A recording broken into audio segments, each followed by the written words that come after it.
8. Bienvenidos al Seminario Reina Valera. Yo soy Gilberto Aves, rector del Seminario Abierto, y esta es la lección número 8 de la materia Mundo Bíblico, cuyo tema es la etapa persa.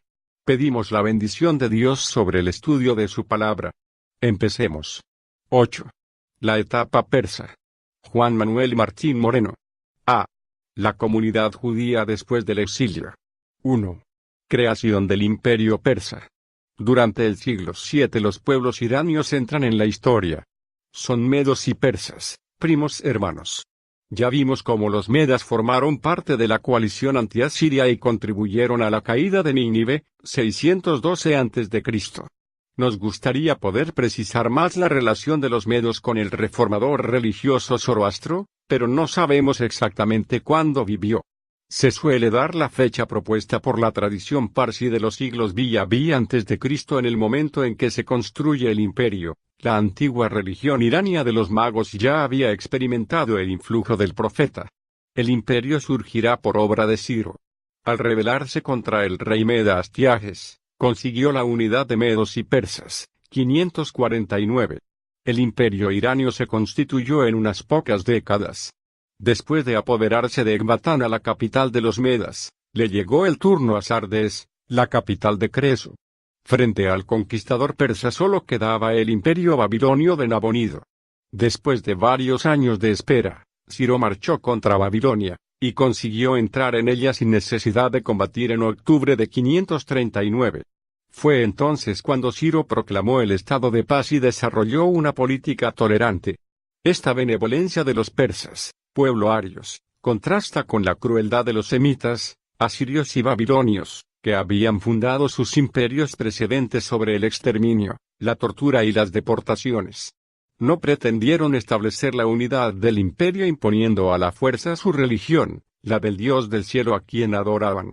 Ciro se presenta en Babilonia como el elegido de Marduk, en Ur como el enviado de Sin, y ante los judíos como el ejecutor de las órdenes de Yahweh. Las estatuas de los dioses pueden volver a sus antiguos santuarios a donde las había llevado Nabonido en su célebre edicto, Esdras 6, 3-5, Ciro restituye a Jerusalén no la estatua inexistente del dios judío, sino los vasos sagrados y el ajuar cultual que habían sido robados por Nabucodonosor. Con el rey Darío el imperio persa alcanza su apogeo. Magníficos palacios se elevan en Susa y Persépolis. El imperio se reparte en una veintena de satrapías y el oriente disfruta de un sistema organizativo de la administración, que asirios y babilonios habían sido incapaces de darle. Judá forma parte de la quinta satrapía con toda la costa mediterránea y Chipre. 2. El regreso a Sión. Tras el edicto de Ciro los judíos son libres para regresar a su país y reconstruir el templo de Jerusalén. Así se realizaba lo que el segundo Isaías había anunciado a los exiliados. Eran libres de nuevo. Pero pronto se van a ver decepcionados y desilusionados. La nueva situación en poco se parecía al cuadro brillante que habían imaginado los profetas del destierro cuando soñaron con el regreso a Judá. De los exiliados solo quedaría muy pocas personas y muy ancianas. Los jóvenes habían nacido y crecido en Babilonia y viajaban a un país desconocido. Por otra parte, la tierra que encontraban no estaba desocupada. Las casas que no habían sido destruidas estaban ocupadas por otros habitantes, que lógicamente miraban con malos ojos el regreso de los exiliados. Además, los repatriados no volvían a un país libre del todo que les perteneciera con soberanía. Judá no era sino una provincia del imperio, dotada de una administración persa y regida por extranjeros. La liberación que Dios había prometido se había realizado, pero muy pronto los salvados se encontraron en un desierto.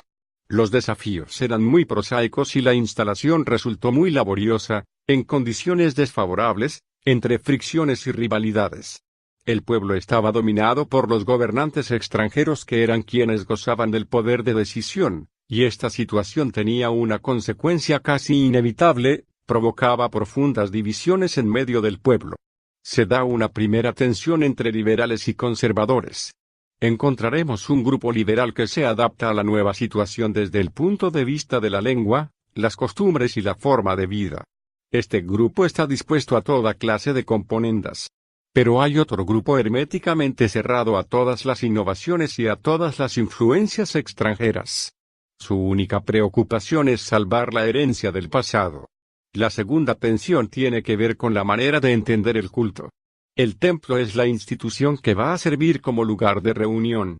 La gran reforma de Esdras, 100 años después del primer regreso, dio a la comunidad cúltica judía una forma que va a ser decisiva en los próximos siglos. El servicio divino del culto se convierte en un asunto propio del clero. Los sacrificios se multiplican y el clero aumenta. Habrá grupos de personas con una profunda desconfianza hacia ese culto formalista que se transforma en un comercio sagrado, y van a tomar distancia respecto a la religiosidad del templo. Hay una tercera tensión en el pueblo en lo referente a la actitud a adoptar respecto a los pueblos extranjeros. Unos esperan que la ansiada salud aportará a Israel la grandeza y la felicidad y a los paganos el juicio y la aniquilación. Para otros, en cambio, el objetivo salvífico último de Dios incluye también a los paganos. Dios ha caminado con Israel todos esos siglos para que todos los pueblos puedan un día conocerle. 3.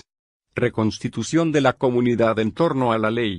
El templo fue reconstruido, pero las esperanzas de los profetas postexílicos no se realizaron. No se reconstituyó un estado que tuviera al frente a un rey y un sumo sacerdote. Por tanto, había que llenar este vacío de alguna forma.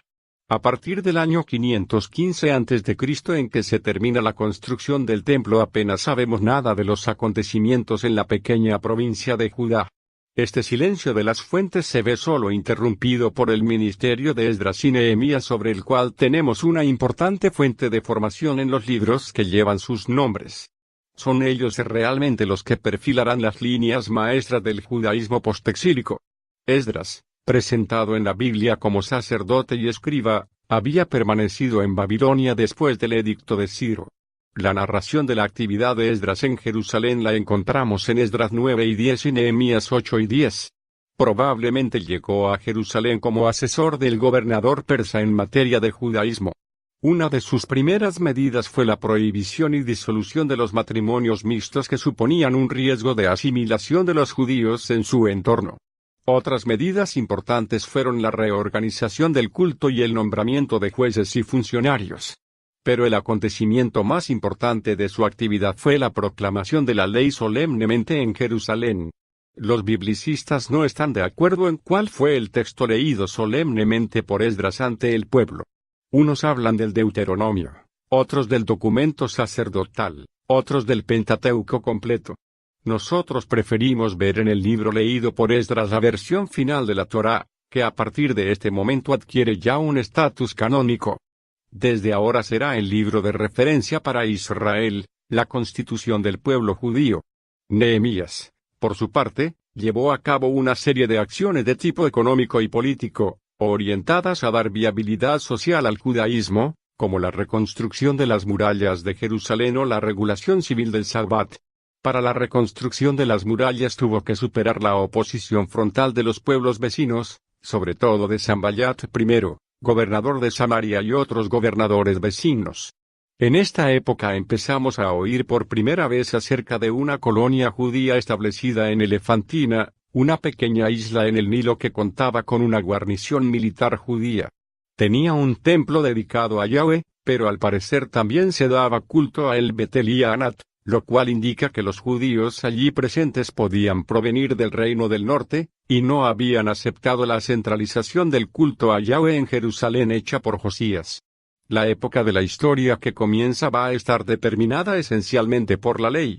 Aunque por supuesto todas las leyes insertadas en Éxodo 25 o Números 10 no pertenecen a la época mosaica, hay una tendencia a atribuir a Moisés toda la legislación que se va elaborando posteriormente. Del mismo modo como hay una tendencia a atribuir a Salomón todos los proverbios o a David todos los salmos. Cada género literario se relaciona con un gran personaje histórico que el iniciador del género. Una comunidad humana en sus comienzos necesita solo un pequeño número de leyes fundamentales. Pero cuanto más se desarrolla y diversifica esta comunidad, mayor necesidad hay de instituciones nuevas. Es exactamente lo que pasó en Israel. Cada vez que una nueva colección de leyes era articulada, Era mucho más voluminosa que la precedente. La más vasta de todas es con mucho la ley sacerdotal, y esto mismo es lo que nos lleva a pensar que es la más tardía. La ordenación religiosa en un momento en que Israel no existe como Estado, se hace tan importante que ejerce su influjo sobre toda la sociedad. El judaísmo postexílico es una comunidad religiosa estructurada en torno a la ley. B. La literatura bíblica en la época persa. 1. Los profetas de la reconstrucción. Los tres profetas de la reconstrucción, Ageo, Zacarías y Malaquías, van a iluminar el panorama del regreso. Según parece, la reedificación del templo ordenada por Ciro avanzaba muy despacio e hizo falta un nuevo edicto real para emprender de nuevo los trabajos. Las obras del templo no se terminaron hasta el 515. Ageo en su profecía lanza una llamada al trabajo. Muestra a las gentes de Jerusalén el contraste entre las expectativas y los modestos resultados, que han costado con todo inmensos trabajos. Esperabais la abundancia y vino la escasez, pero si os dedicáis con ahínco a la construcción, veréis cómo Dios os bendecirá. Para Zacarías como para Ageo la salvación está ligada a la construcción del templo. El profeta resalta la figura de los hombres que dirigían entonces la comunidad, el príncipe Zorobabel, y el gran sacerdote Josué. Son los dos ungidos, los dos olivos, en los que Zacarías pone su esperanza. En Zacarías encontramos por primera vez la espera de un Mesías político, de la casa de David, que devolverá a Israel su antiguo esplendor. Este anuncio del profeta no pudo ser realizado en su tiempo. Malaquías es el último profeta cuya obra nos ha sido conservada. El libro ha sido publicado hacia el 470. 50 años después de Ageo y Zacarías. En la misma línea que ellos, su mensaje se refiere al culto y a los asuntos cultuales, atacando a los que desprecian a Dios trayéndole ofrendas de una categoría inferior. En su libro se puede constatar ya la lucha que comienza entre la fe y la increencia, y la división dentro del pueblo de Dios que dará lugar pronto a sectas diferentes dentro del judaísmo. 2. La obra del cronista. Los libros de las crónicas, de Esdras y de Nehemías, que muestran una clara unidad de estilo y de pensamiento, se conocen en su conjunto como la obra histórica del cronista y fueron compuestos hacia el final de esta época. Si los comparamos con la historia deuteronomista, libros de los jueces y de los reyes, podemos observar cómo los libros de las crónicas omiten toda referencia al reino del norte, y también cómo se han suavizado muchos acontecimientos embarazosos de la vida de David y de Salomón. Todo el interés del relato se centra ahora en el rey David, presentado como el organizador de la religión de Israel y como el modelo ideal de lo que debe ser el sumo sacerdote, o incluso el judío en general. La obra del cronista es una historia genealógica, organizada, inspirada en la mentalidad sacerdotal, según la cual el ámbito de lo divino cuya expresión suprema es el templo de Jerusalén es el lugar del orden, y fuera de él reina el caos. La convicción de fondo es que Dios es Señor de todo, de la naturaleza y del hombre, y que Él rige la historia con una equidad infalible. Se advierte en estos libros un concepto muy material de la virtud y del pecado, seguir el orden divino o conculcar ese orden, y una idea casi mecánica de la retribución. No hay buena acción que no reciba su premio, ni falta que quede impune. Como reacción a esta teología de la estricta retribución se escribieron también en este período, siglo IV a.C., 3 libros muy interesantes, Ruth, Jonás y Job.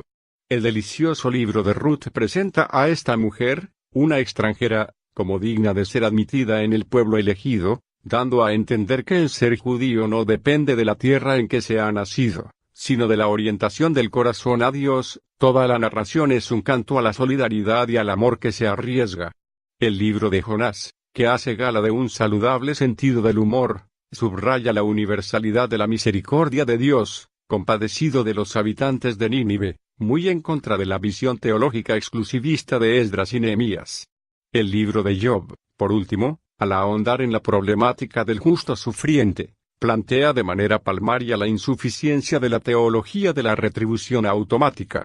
Es interesante comparar el mensaje religioso de estos 3 libros con el que transmite la obra histórica del cronista. Así, Frente al empeño sacerdotal por reconstruir las murallas de Jerusalén y por custodiar las esencias del judaísmo, Dios envía a Jonás a profetizar en Nínive. Frente a la presentación de David como el modelo del judío puro, el libro de Ruth nos recuerda que su bisabuela era moabita. Frente a la ilusión de un mundo en el que todo está ordenado por la justicia divina, nos encontramos cara a cara con el escándalo de Job, el justo doliente. Pero sin duda del acontecimiento más importante de la época que tratamos, de cara a la configuración de la Biblia, es la redacción definitiva de la Torá, realizada por los sacerdotes judíos de Babilonia. Ya dijimos que probablemente es esta edición final de la Torá la que fue leída solemnemente por el sacerdote Esdras en Jerusalén. La evolución textual de estos 5 libros es muy compleja, no obstante, conviene dar algunas indicaciones sobre la hipótesis documentaria, que, aunque discutida, es la teoría más sólida que tenemos sobre cómo se elaboró, a lo largo de los siglos, lo que llamamos el Pentateuco. La base más primitiva del Pentateuco es el llamado documento Yavista, que Bonra databa en la época de Salomón, aunque fue recibiendo sucesivas relecturas a lo largo del período monárquico. Otros prefieren hoy dar una fecha más tardía al Yavista. Durante mucho tiempo se defendió la existencia de un documento llamado el Loista, que hoy casi ningún crítico admite. Lo que sí hubo probablemente fue una relectura del Yavista en el Reino del Norte, con las peculiaridades propias de esta zona, tradiciones de los santuarios locales, influencia de los profetas. Es posible que, después de la caída de Samaria, 722, se unificaran las relecturas de J hechas en el norte y en el sur en un único documento Jehovista, que sería conocido por los redactores del Deuteronomio. Después de la caída de Jerusalén, los sacerdotes desterrados en Babilonia hicieron una nueva lectura de G añadiendo elementos de su propia tradición, como la ley de santidad, hasta configurar una obra unitaria, que es la que Esdras presentará al pueblo a finales del siglo V a.C., como la Torá.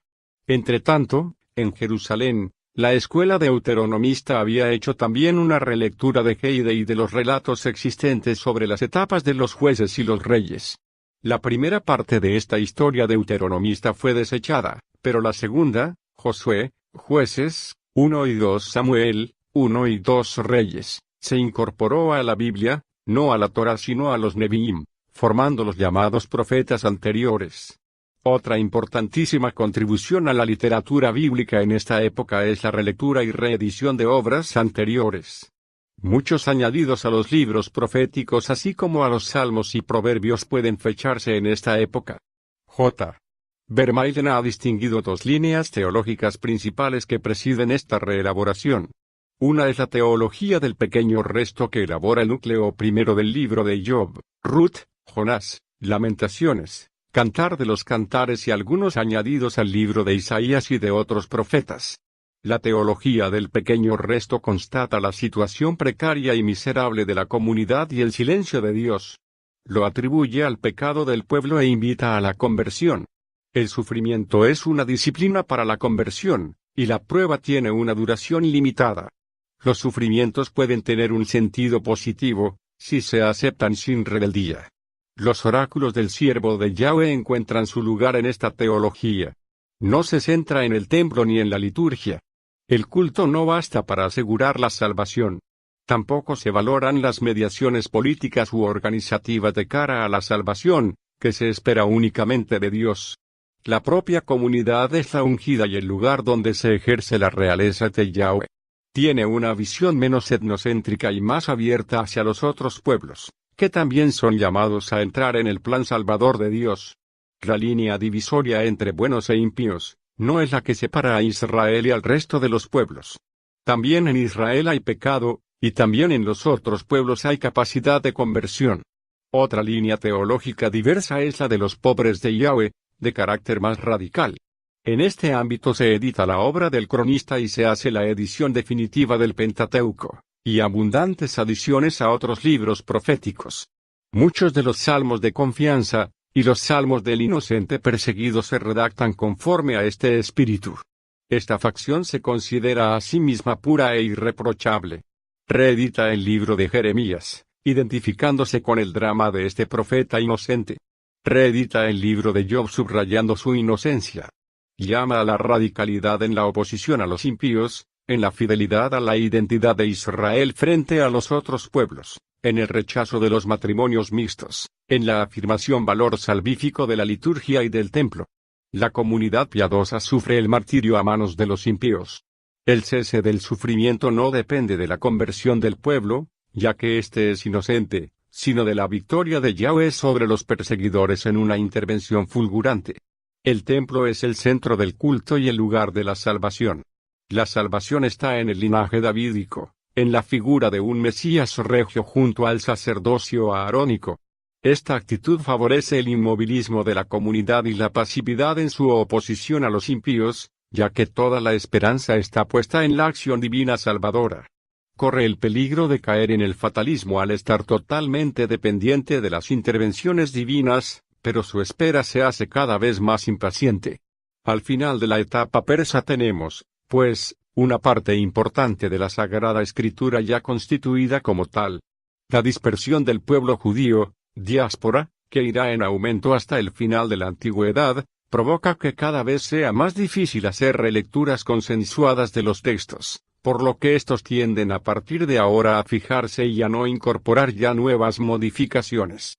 Gracias por estar con nosotros en el estudio de la historia y cultura del mundo bíblico. Estamos agradecidos por sus oraciones y necesitamos de sus ofrendas.